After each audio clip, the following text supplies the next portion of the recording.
There's certain key principles that most students are not taught, which is why most students are struggling to get accepted into PT school. And so they end up basically trying their best, crossing their fingers and hoping it'll work out, but in the process, just super, super anxious.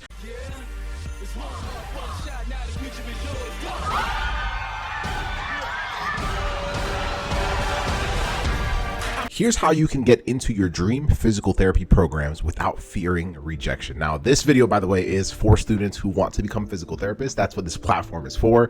And before I dive in further, my name is Ngugi. I'm a physical therapist. I am a PT school acceptance coach and one of the co-founders of Pre-PT Ground, where for years we've specialized in helping students get accepted into physical therapy school without wasting time or money. Now, to be clear, one of the main things that we've just noticed is because we've worked with students that have basically been impossible applicants. So I'm talking students that have had very, very low GPAs, or students that have been rejected many, many years in a row. I'm talking 3 years in a row, 4 years in a row, 5 years in a row.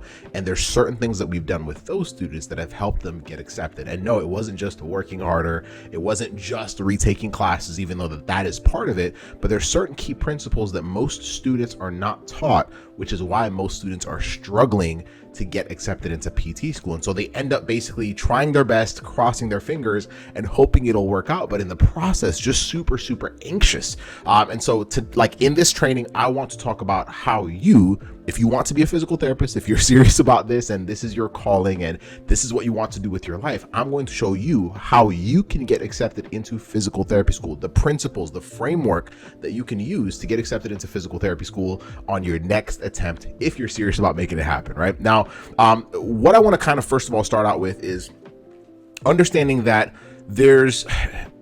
I almost want to call it a hopeful applicant, right? Most of us are hopeful applicants, but being a hopeful applicant is not a good strategy. So here's what I mean when I say hopeful applicant. I mean, I'm going to work hard. I'm going to take classes. I'm going to apply to as many schools as I can afford and hope that it just happens, right? I've listened to the advice of other PTs and I've done what they did, even though their situation might be different from mine. I've listened to my advisor who never actually went to physical therapy school, so they don't really understand. I've listened to my parents who might or might not be physical therapists. They might not understand either. And I'm trying my best. And if it's meant to be, it's meant to be. And if I don't get accepted, well, maybe it's not meant to be. And we play this game of hope. We play it like y'all, like just think about how much work. If right now, whether you're a freshman, sophomore, junior, senior, non-traditional student who's graduated in the past, think about how much work you've already put towards becoming a physical therapist. Like when I talk about work, I'm talking about everything from your freshman year of college up until now. That is time and effort spent. Think of every class you've potentially retaken. If you've taken the GRE before, think of every single attempt. Like think of how much effort you've put into this. Like, would you put all that time, all those years, only to hope that it works out? And then if it doesn't work out, potentially change your mind and have a backup option or give up on your career? No, like that's the way you've been taught, which is what most students have been taught to do. Then that's why most of us are so anxious. That's why most of us are comparing ourselves to other students. Just this morning, I spoke to a student who has a 2.9 overall GPA and was like, I don't know if I really have a shot, because I'm seeing other students in threads who have 3.8 GPAs, 3.9 GPAs, 4.0 GPAs, and I'm starting to realize I can't compete with these other applicants. And I'm like, wow, we've been taught this whole thing all wrong. So here's the first thing I really need you to internalize. Before I go any further in this training, the one thing I want you to really, really let sink in is that if you're listening to me right now, anyone can become a physical therapist. If you really want to be a physical therapist, I don't care if your GPA is a 2.4 or a 4.0. I don't care if you've been rejected 6 years in a row or you've never applied before. I don't care if you suck at standardized exams or you crush them without trying hard, right? Like anyone can become a physical therapist. Just be very, very clear that this is what you want to do. Now, if this is your calling, I don't care what obstacle you've had, you can still make it happen, right? But I'm going to show you the framework, because this is the part that whenever I talk to students on the phone, and I will give you an opportunity at the end to talk to one of our team members if you want more help. But this is what I share with students when I have a consult with them directly. And when they hear it, they're like, no one has ever broken it down like that for me. So instead of being a hopeful applicant, our job, if you're serious about getting it on your next try and making this thing work, is you want to shift from being a hopeful applicant to being a predictable applicant, meaning that this whole application game is actually, there's more strategy to it than you might think, right? The idea that I can try my best and maybe the schools won't notice me because a whole bunch of other students have higher GPAs than me, like that's a very backwards way of thinking. That comes with the assumption that every single PT program is the same. That comes with the assumption that every single PT program has the same standards for how they look at students, and that's just not the case. There's a reason why we've had students who have started out with GPAs as low as a 2.4, and they have gotten into multiple schools. They didn't get lucky. They did not. Now, they had to work hard. And yes, there were certain things that we had to do. And no, they did not just wing it and cross their fingers and hope for the best. But there are certain things that most students are not doing. And when you hear it, it may sound simple, but then ask yourself, am I actually doing that? Am I actually doing that? So let's talk about it. It's really 3 steps that I'm going to share with you on this particular training. If you do these 3 things, you will have a much higher chance of getting into a PT program than most other applicants. All right. So the first part is school selection. The second part is playing to the odds. And the third part is controllables. So I'll explain all 3, and then I'll give you an opportunity here at the end. All right. So let's talk about the first one, school selection. So as I do this recording right now, there's nearly 300 PT programs that exist, right? Yet most of us apply to schools that are 5 miles away from our house, or schools that our friends have applied to, or schools that our parents wanted us to go to, or whatnot, thinking that we've actually vetted all the schools out there. There's nearly, like, unless you have vetted the 300 schools and you found the ones that are the perfect match for you, chances are you haven't really done a really good job of figuring out which schools are the best match for you. Does that make sense? So think about it like this. Every single school is not the same. They do not look at you the same way. They do not have the same standards. Now, as long, like, if they're accredited, then that means that whether or not their standards are different for how they accept you into their program, if they're accredited, you'll still be a licensed physical therapist. You'll be good to go after you're done. But let's talk about the first part, how they decide. Because some schools will say, well, maybe the overall GPA is what they prioritize. And for them, maybe their class average is a 3.7. Well, if I have a 2.9, then going to a school that takes a 3.7 overall GPA might not be a good idea, right? But if I have a 2.9, but I'm applying to a school that doesn't necessarily look at an overall GPA as heavily, or maybe they don't look at an overall GPA, or maybe they don't have a minimum for an overall GPA, but they prioritize the prerequisite GPA or the science GPA or the last 60 credit GPA, then all of a sudden I'm actually giving myself a playing chance, right? And so I want to look at stats. I want to look at cost. I want to look at location. And there's other things that we can go down the list, but for the sake of this video, I just want you to understand that it's super important for you, if you really want to increase your chances, for you to be able to find schools that give you the best chance of getting accepted based off of where you're at, right? And I'll break down some of the other details and I'll give you some next steps afterwards, but this is probably one of the first things that most students get wrong. I've shared multiple stories in the past, but there's one that's very clear in my mind. It's probably one of the best examples of this, but we had a student who, the first time she applied to PT school, had applied to somewhere between 15 and 20 schools, right? And at that, I mean, she wasn't working with us yet at that point, but she had applied to 15 and 20 schools. She was nervous, as most applicants are. She was like, you know what? I'm going to apply to as many schools as I can afford because I feel like that'll increase my chances. And so she ended up saying, all right, cool, I'm going to go for it. She applies to all the schools, doesn't even get an interview with any of the schools. No interviews, all rejections.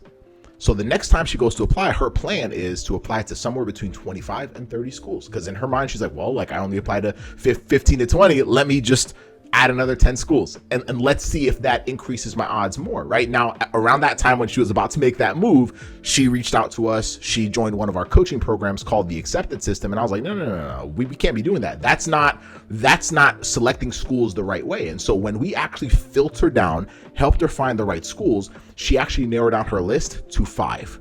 And when she applied to those 5 schools, she got 3 acceptance letters. She actually went from being a student that was getting no's from all the schools she had applied to the first time to being the very same student that was saying no to several of the schools that had accepted her the second time she applied. But she had to understand that school selection was one of the first things that had to happen. Any student that we've had that has had multiple rejections, like multiple cycles of getting rejected, one of the first things we have to solve is this: which schools are we shooting for? Because the school is like a bullseye, right? If I don't know where I'm aiming, or if I'm not aiming for the right thing, then chances are I'm going to miss.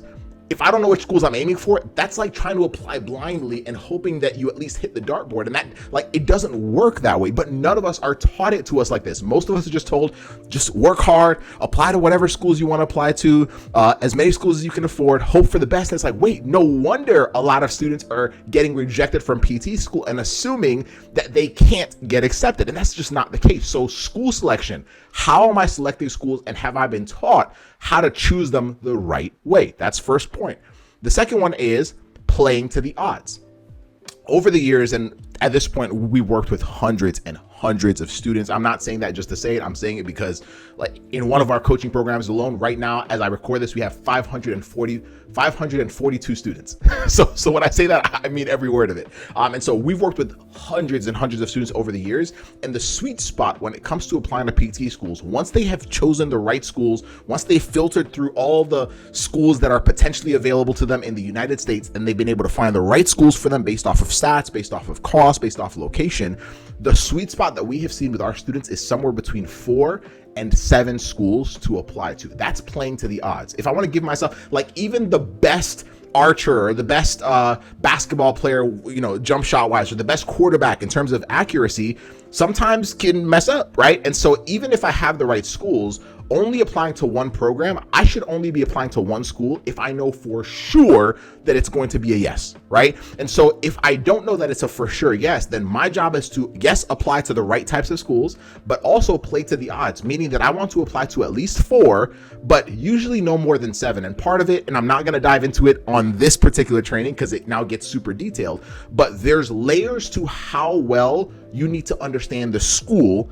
in order to become a really attractive applicant for them. Does that make sense? And so if I'm going to apply to a school, most students just look at the school's website and they're like, I think I know what the school's about, or they'll check out the school on PTCast and that's about it. But if you're going to apply to a school, understand that you're applying to a body of human beings, meaning that you want to know that school in and out. So you want to know it beyond what they show on their website, because now you can start using what you know about the school and embed it into your supplemental essays and embed it into your interviews, right? Because that's the stuff that really starts to kind of pull out elements that show the school you're just not a casual applicant, right? But to do that takes time. And what we've realized is once you get beyond like 7 schools, where it's like 8, 9, 10, 15, 20 plus schools, it's very hard to invest the kind of time that it takes to really get to know those schools well. It's one of the reasons why with that student that was going to apply to 25 to 30 schools, like that was just going to make things harder. That was guessing even more. Like whenever I hear someone say, I'm applying to 10 schools, I'm applying to 15 schools, I'm applying to more schools than that, I know for a fact that they are guessing. That they're guessing. They're doing the apply to as many schools as I can afford and hope for the best, right? And so I need to invest time in getting to know the school well. And to do that, I need to have an amount of schools that I can do that well for, but also gives me a high enough probability of getting accepted. When we've had students apply to anywhere between 4 and 7 schools, let's just say that our coaching program right now has a 92% first-time acceptance rate just because of those first 2 points that I just told you. If you can learn how to do those 2 properly, it's game over for you. And you're doing what most other applicants are not going to do. So step 1, choosing the right schools. Step 2, playing to the odds. And step 3, focusing on what you can control, the controllables. That's what you want to spend time on. GPA wise, which GPAs can I shift? That's usually things like your prerequisite GPA, especially if you have a lower prereq. How can I shift that? My last 60 credits. What can I shift in regards to my study strategies for the GRE? Because I've heard a lot of students say I'm not good at standardized exams. And so they'll avoid it and they'll only apply to schools that don't look at the GRE, when if they just learned the right strategies of how to retain information, apply it, and do better on a standardized exam, they'll have a much better chance of like retaking the GRE and doing well in it. And we've seen students go from having some of the lowest scores on the GRE to getting a 300, a 310, a 320, which is great, right? And so like, what are the controllables and what help do I need to be able to capitalize on those controllables, right? Most applicants, and this is something we talked about a lot, is most applicants mess up because they're trying so hard to avoid some of the hardest parts of their journey, right? So if I have lower grades, if I struggle with standardized tests, some of the examples that I just gave you, a lot of students are trying to find other things to almost distract the school. It's like, well, if I can show the school that I have 1,000 hours of shadowing, that I have all of these other experiences, maybe they won't notice the thing that they've told me they want, right? And so it's like, wait, like you can't go around it. You have to start going through the major obstacles, but you have to focus on the ones that you can control. And when you don't know how to do it, get help.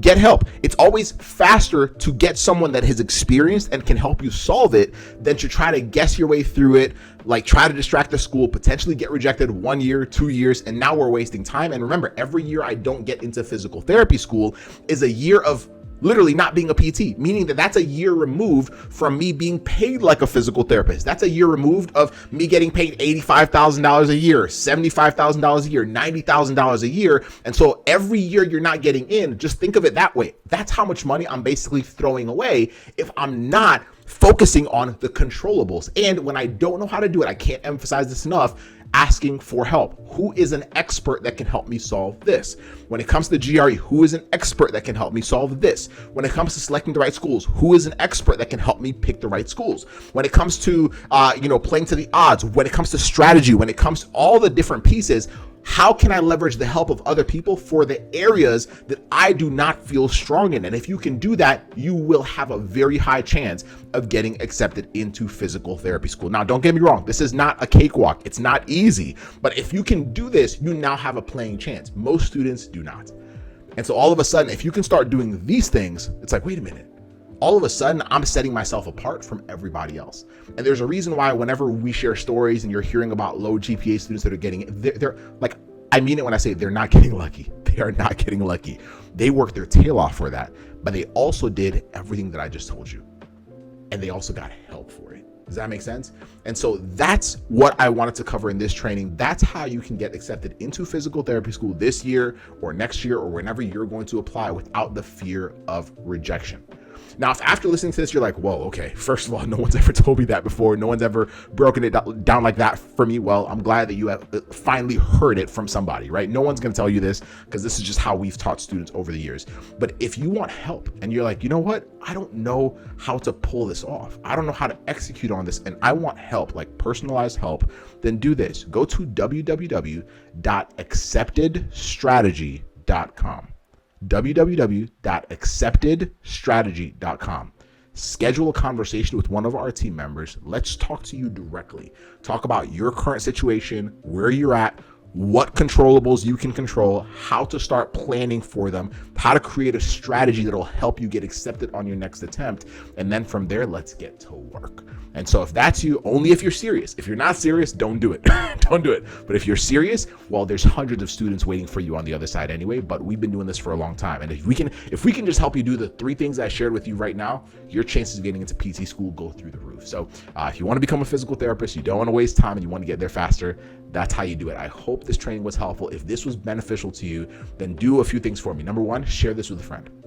Number 2, be sure to like and subscribe. And number 3, keep binging on as many other trainings on this platform that we have. And also look us up on other social media platforms. We're on Instagram, we're on TikTok, just everywhere. So that's it. We'll see you on the next training. Have a good one. Bye.